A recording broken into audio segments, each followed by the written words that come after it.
So thanks for being with me today, Yousef. Tell us about yourself and what it is that you do. Thanks, Andy. Thanks for having me on your show. I love what you guys are doing. You're providing a resource to dads and family members to kind of focus on them and really be secure. So thanks again for having me. It's an honor, and it's really fantastic what you're doing. So basically, to give you the Reader's Digest, this is what I like to tell people to keep it simple is, when you see these active shooter incidents, these horrible kind of terrorist attacks, criminal events, riot, whatever it is, we see it on TV, and then something bad happens, people lose their lives, and then after the fact, what do you hear? People are like, oh God, he was such a great person, he ran Bible study, he sold lemonade on the weekends. But then you wait for that to settle down, and about a week later, what happens? The neighbor, the cousin, the friend goes, yeah, well, except for that one time I found him, in the backyard setting things on fire, So there's always these pre-event indicators, but people don't want to see them. They're not trained to see them, or they suppress them if they do see them. So what I do is I teach the pre-event indicators to that, to look at something that might seem non-threatening, innocuous, but it's still out of baseline, to go, wait a minute, maybe I should pay attention a little bit more. Maybe I need to kind of contact this person. So that's what I do. I look for those specific behavioral indicators to prevent violence. All right. Instead of coming up with a plan in the middle of violence when the threat is happening, let's start planning before that and looking for indicators before that violence kicks off. Yeah, absolutely. If you start making a plan during the emergency, you're already behind the eight ball. Yeah, 100%. All right. So you talk a lot about situational awareness and behavior analysis. Kind of give us the 10,000-foot view of what that means. For sure. Yeah. With the behavior analysis, people kind of look at that and like, oh, I think I know what he's talking about. But let me just put it more bluntly, Andy. Where I came from in the military, when we learned it, it's called behavioral profiling, and that's a very hot topic right now, and especially with all the stuff going on. And everyone thinks it's a bad thing because they want to attach racial to it. And that's obviously a bad thing. The racial stuff doesn't work. I'm not talking about that. I'm talking about behavior profiling. Okay, if you show, I don't care what you look like, if you show me specific indicators tied to your brain, your brain has a huge part in this, tied to fear or threat, you have my full attention. So that's how I break those down. Very cool. And you've been teaching this stuff for a long time to the military, to law enforcement. Do you think the average person, the parent like me, can we learn from this stuff as well? Absolutely, Andy. And that's really why I started the business a few years back. So I spent my time in the military at the Combat Hunter program, teaching this stuff to deploying military members to combat zones. And it was very effective there. It worked 1,000%. We have stacks of testimonials from people who came back alive. But yes, 100%. All you got to do, think about it. If I can train you to be 1% more aware, if that's all I can do is train you to be 1% more aware than you were yesterday as a dad, okay, is that a good thing? Is that a win? Yeah, absolutely. So if I can teach you to be more aware in a combat zone, that's going to help you. If I can teach you to be more aware here at home, that's going to help you. And what really kicked it off is that I've been training the military and law enforcement so much, but deployment started to die down, and then all these incidents started to happen, and I'm going, oh God, we need this stuff here. We need these pre-event indicator training here. So that's what started the journey about 4 years ago, and I've really tried to focus on our community members. Still do military and law enforcement, but I'm really doing a big push towards teachers, nurses, realtors, our community that really need this training. Absolutely. And let me tell you, it's appreciated. So when we're out with our families, what sort of mindset do we need to have out in public?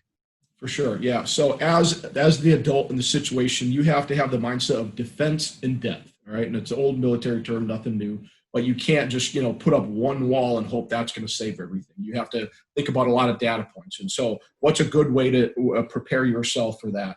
Going into these situations, the biggest thing I tell people is mentally prepare yourself for what could happen in a specific situation. So you get to the mall, you're with your kids, with your family, you get to the school, whatever it is, what possibly could happen? A car could, lose control. Someone could pop off. A violent, divorced parent could show up at your school. If you, at minimum, play these scenarios in your hand, you're not going to come up with a 100% answer right then and there, but at least you've primed the pump. So if something crazy or violent does happen, you can act. You can start doing something quickly. And here's the great thing, Andy. Just because you come up with a scenario, a car veering out of control, and I'm going to do A, B, and C and save my children. Okay. Just because, let's say that violent event pops off and it doesn't match exactly with what you came up with, it doesn't matter. You've got the 60, 70, 80% solution. Run with it. Go ahead and make that decision. Hey, it's not going to be pretty. It's not going to look pretty. It's going to be ugly, but the 70% solution right now with your family is way better than 100% solution that's way too late. You see what I mean? Yeah, absolutely. And I'm one of those people who I will, workshop stuff when I'm out in public and I see things and I'm like, hey, what would happen if, and all that sort of stuff. So it's good to know that while so far, the thing is, well, there's a few small things that have happened here or there, but that I'll be better off thinking about this kind of stuff than not thinking about it at all whatsoever. So that's really good advice. Yeah, Andy, and I want to jump in. You touched on a great point there. A lot about what I do, people see it and they go, "Well, you're just training people to have PTSD." It's like, I don't need that. It's like, no, PTSD is paranoia. It's factors of paranoia. When most people out here, especially right now, are walking around scared. They're paranoid. They're Right. looking for threats behind every bush. You will burn out. That's hypervigilance. And Murphy's Law will tell you, your attention span will burn out right when you need to be paying attention. So I'm not teaching fear and paranoia and look out for everybody. I'm teaching the opposite. Teach specific behavioral indicators to build your observation confidence so you're not running around scared. And if something does pop off, you're already been focused and you're already coming up with a plan, if that makes sense. Yeah, I love it when guys talk about Murphy's Law with the last Mhm. name Murphy. Let me tell you, it's real and it will That's bite right. you. So yeah, I appreciate that. And there was one time I've done a lot of your emergence training, and you talked about, and this really hit with me as a parent. Your um, your attention has a budget, Mhm. and it's not always replenishable. Is that right? Yeah, 100%. Your brain does a lot of goofy things, a lot of great stuff to help you. But in some of these survival situations, it can do a lot of stuff that hurts us. Channel capacity. You only have the ability to recall certain amount of information in a stressful time. Three things in a very stressful time. That's why we call 911. That's why, stop, drop, and roll. But you can, load your brain up too much and you can start making bad decisions. What do I mean by that? People get stuck in paralysis by analysis. They're watching things unfold in front of them. They're seeing the data points. Their fear center, their limbic system is going off. It's screaming something, danger, Will Robinson. But we live in a much more polite society now. So we want to defer to, no, that's not what I'm seeing. Or worse yet, trying to explain away someone's behavior. Never see something, never watch an anomaly or some type of behavior. And if you ever said, oh, that's funny, well, that's weird. Why'd that guy do that? Why'd that person do that? Most people will default to, well, they're probably just doing A, B, and C. Stop doing that. Never explain away someone else's behavior. If anything, it's their job to explain that, not yours. That should be keying you up to something. So it's not going to be pretty. I keep saying that. This isn't critical thinking. This isn't the time to weigh all the information. I used to tell my Marines, if I ever got in a bad situation, it's like an Alamo situation, and things are just going bad, you better go down screaming orders. I don't even care if those orders make sense. You better be yelling at somebody, kicking people in the butt. So that's a really strong piece of advice I can give to people. A bias for action. Do something. So speaking of action, what is a good rule of thumb that we can all remember when we're out in public and we think we see something like this? What's something that we can think about? Sure. Yeah. So first, then, basically what I said: stay out of denial. Stop saying things like, "Oh, this person's probably doing A, B, or C," or "No way did that happen." That's a form of denial, and that get you killed. So, stop asking why. I don't know if you saw the recent thing I put out there. Yes. Hmm. Yeah, that's another great one. Stop when you see violence, when you see something unfolding, you have your family with you. Stop asking why. People are going, "Why'd they do that? Why'd that guy punch that guy?" Delete why from your vocabulary. Instead of why, start asking what's going to kill me next, what's going to hurt or kill my family next. You start trying to fix that problem. But why? Let's delete that one. Yeah, and I thought that was really good. There was I used to think that I was different when someone would, like when I was in school or something, somebody starts picking on you, or you start seeing these indicators that you're about to be in a fight or something like that. I Mm-hmm. used to have this emotional response of, why is this happening to me? I'm a decent person. And by the time your brain has thought about all those sorts of things, somebody's punching you in the face. Is that what I'm hearing? Exactly. Exactly, 100%. It's a matter of tempo, Andy. So in the military, and again, I understand this is a family podcast, but this analogy applies. In when you're dealing with the enemy in the Marine Corps, I was an infantryman. A psychological component is tempo. You always want to push the tempo. You never want to let the bad guys dictate tempo. You want to control that. So same thing with that situation. You don't want them to have time to spin up a plan. And just like you said, if I'm asking why, if I'm asking these non-pertinent questions right now, that punch is coming. It's that punch is coming, whether you've made a decision or not. You're standing there with your family, whether you act or decide, someone's getting punched in the face. And I'd rather that not be me in a Right. self-defense situation. Yeah, absolutely. Absolutely. So we've talked a lot about pre-event indicators here. What are some tried and true indicators that we need to be looking for when we're out in public? I know everybody wants to know that answer. Yeah, definitely. And I'll give you two good ones to utilize immediately. All right. Everyone thinks you're going to come to my training and you're going to like turn the corner on a crowd of like 400 people and be like, yeah, that guy, take that guy out right there. No, I took a course one time. It's more complicated than that. You need a lot of these indicators beat into your head. You will react to violence based on your experiences, right? So if you've never dealt with violence, you're not going to react great. The good news is you don't have to go through violence to learn this stuff. I can jam some of these in your head. Things like situational awareness, that's a big one. So not only do I teach situational awareness, Andy, but I want you to observe for behavior of situational awareness. Someone who is constantly looking behind them, checking their six. Someone who's always aware of their background, walks into a restaurant, walks all the way to the back, sits down and faces the door. All indicators of situational behavior. Someone walks into a Walmart and looks up. Why would you walk into a Walmart and look up, Andy? What are we looking at? You're looking for the camera.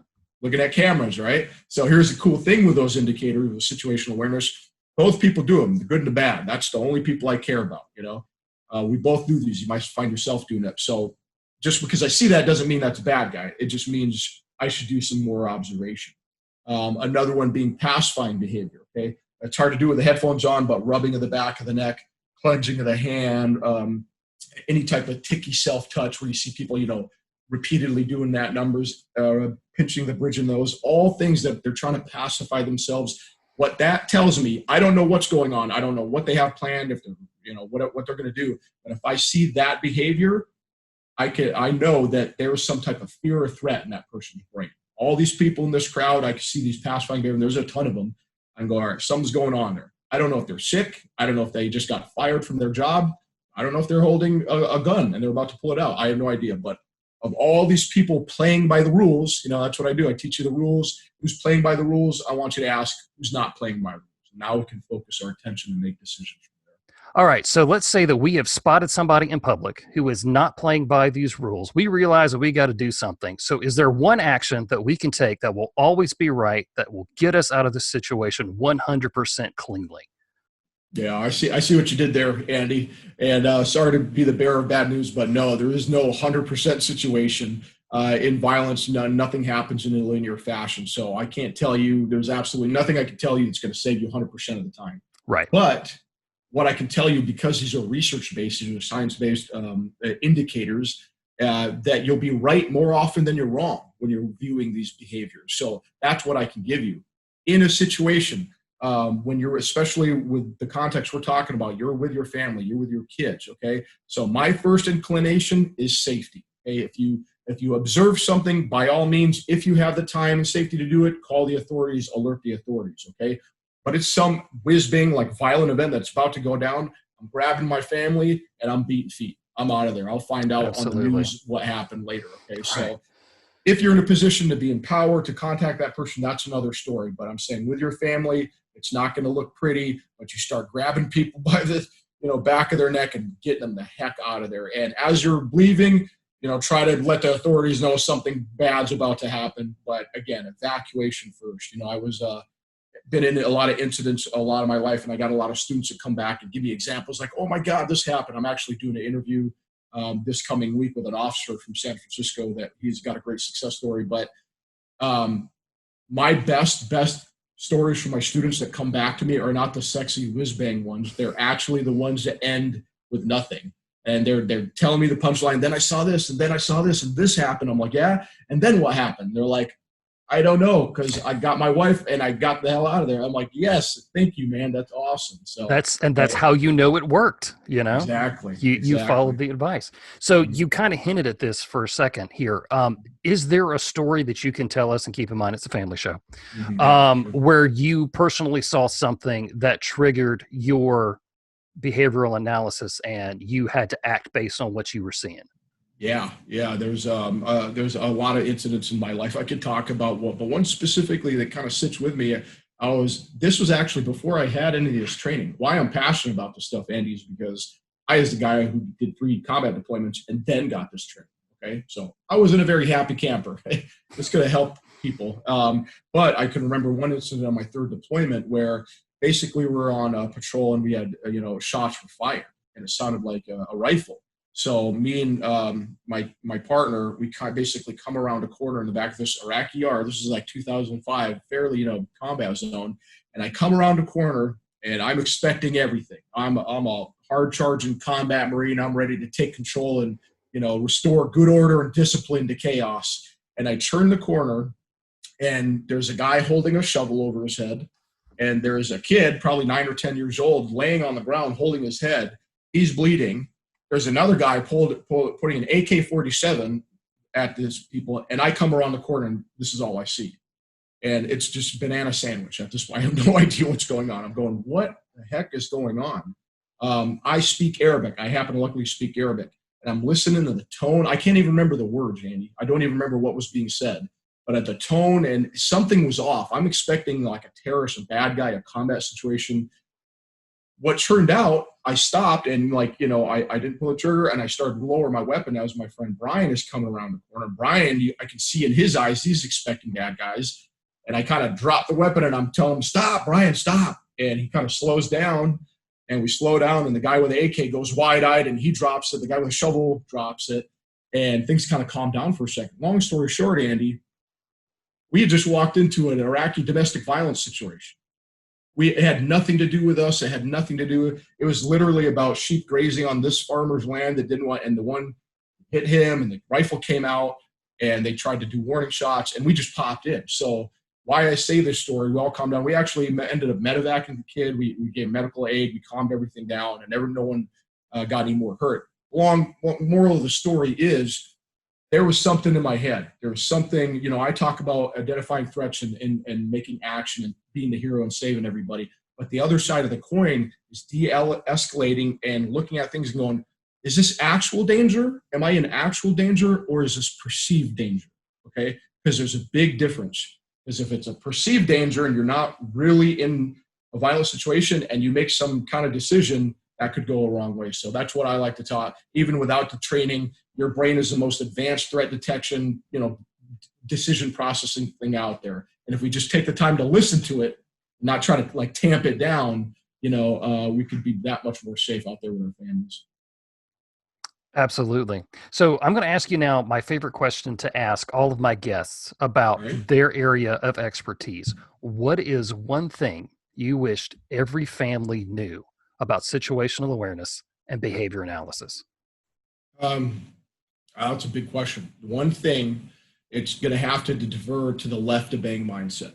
That's the one concept that can really save the day. If I don't have the time to teach you all these specific behavioral indicators, and Andy, you've been through the training. It's heavy. There's a lot of information there, a lot of great information. I don't have that. I want to talk to you about the left of bang mindset. If you can picture like an incident timeline, you're out with your family and you have this incident timeline where you have bang right in the middle. Bang is your bad event. Bang is your shooting, your mugging, your fire, the bad thing you never want to happen to your family. Okay. When bang happens, there are all these things that happen after the fact. All right. We get on 911, we call police, we medevac people, so on and so forth. Right. There's also bad guy actions after the fact. And we need to understand how to react to these violent events. You should train to that standard. You should understand that. But there's a whole other side of the coin we've been missing for a long time. And that's all those indicators left of bang, all those pre-event indicators. Okay. People plan things out. A suicide car bomb doesn't just assemble itself. Someone has to build it and source it and do all that stuff. Right. So if I can teach you and I can just get you to understand the concept, let's look left of bang. and I can get you a little piece of string. And if I pull on that string, that indicator, what starts to happen? Bang unravels, and it never happens. We've disrupted that violent event. To me, that's a much smarter way to do business. As a young Marine getting in fights, we tell people, hey, we're good at getting in fights and finishing fights. It sounds really Call of Duty till you actually get shot at one day. And you're like, whoa, this sucks. I never want this to happen. So if I can impart just that concept right there, all your listeners right now are smarter than the average bear. They are picking up more information, better quality information, and making speedier decisions just with that left at bang mindset right there. That's great. So, Yousef, I know people are going to want to know more about you and how to get in touch with you and learn more from you. Where can people find you? For sure. Yeah. Thanks, Andy. So the main one is the emergencedisrupt.com. We have a lot of that where that's like a living, breathing a website. We just keep making it better and better. You find us on Facebook at the Emergence website or the Threat Detection Group. That's our public one. We have about over 8,000 people in there learning really great stuff. We have the Safe Instructor course. We have the Safe Observer course, which is a little bit more a user-friendly basic course. We have all these, different resources, different webinars, different little bits of training that we can throw you. And please, I dare your listeners. I double dog dare you. If all I can do is make you 1% more aware than you were yesterday, if you take it and you get 100% more, hey, good for you. But if all I can do is make you 1% more aware than you were yesterday, that's a good day. Put a time component on. If I could give you 30 seconds before that violent event, would we take 30 seconds? What about 10 seconds or 1 second? All I could give you is 1 second before that violence approaches your family. I bet all your listeners would definitely take that 1%, that 1 second. Yes, absolutely we would. And I know that anybody in that situation would have said, I wish if I had 30 seconds, it would have made the biggest difference in how things went down. So the training is good. Now, plus you've got coming up something happening with Tony Blauer and Byron Rogers. Tell us a little bit about that. Yeah, Byron Rogers, he's my running partner. We've been kind of running and gunning the last few years, former Marine himself too. And he's got a great podcast. He's got a great Facebook group at the Protector Nation and the Protector Symposium. We're bringing together, he has brought together everyone who's top of mind when it comes to making yourself more dangerous as a protector, making yourself more, efficient protector. He's just got a bunch of great people together, Ed Calderon and everybody on the roster, from Tony Blauer and Mike Pannone, and I'm just honored to be, included in that roster. I'm like the little guy on that roster. I'm like, wow, thank you for including me. But it's great because the last one we did, Andy, it was great having those brains in there, because like where I would stop with my subject matter, Ed would pick up with his and go down a completely different rabbit hole. And then Byron pick it up on here. And now we've tripled the amount of people in it this year, and we've made it online. So I don't know. I'm excited. It's going to be fire. I'm in the crowd eating popcorn, learning from all these kind of studs in the industry. So I'm excited for it. Definitely. Yeah, it's going to be great. I've already got my ticket. Byron even Awesome. sold me on watching last year's replay. So I've been going through that. So yeah, great. It's absolutely fantastic. So Yousef, awesome. Thank you so much for being here today. Thank you for your service. Thank you for what you are doing beyond that to help make families and America a safer place, man. I appreciate you, and I appreciate what you're doing. Thanks so much, Andy. Thanks for the kind words and what you're doing, man. This is good work. You're spreading the good word on these podcasts. So thanks so much. It's been an honor having on you. Anything else you need in the future, and just keep fighting the good fight, man. This is awesome stuff you're doing here, Andy. All right, buddy. I appreciate it. All right. See you, buddy.